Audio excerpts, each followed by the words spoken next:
It's time to open up the Eco-Lingo Dictionary. What is permaculture?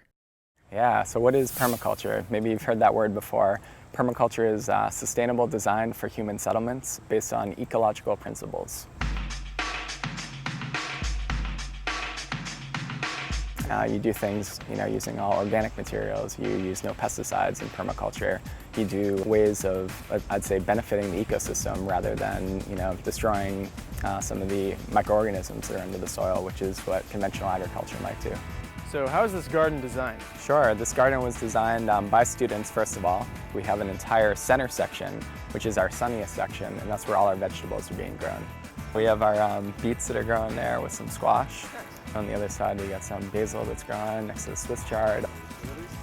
Yeah, these are Asian pears right here. We didn't want fruit trees to be shading some of our vegetables. We put those in the back of the garden on the north side. So we have our fruit trees with squash growing underneath it. Talking about just like in nature, when you have a canopy layer and then you have food growing right underneath it. So you take what happens in nature and you replicate it here to make food.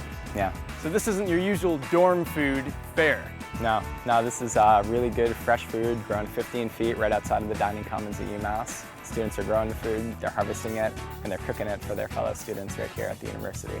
This is good food. No canned peas and carrots, huh? Nope, none of that. Permaculture. Know your eco-lingo and be part of the solution.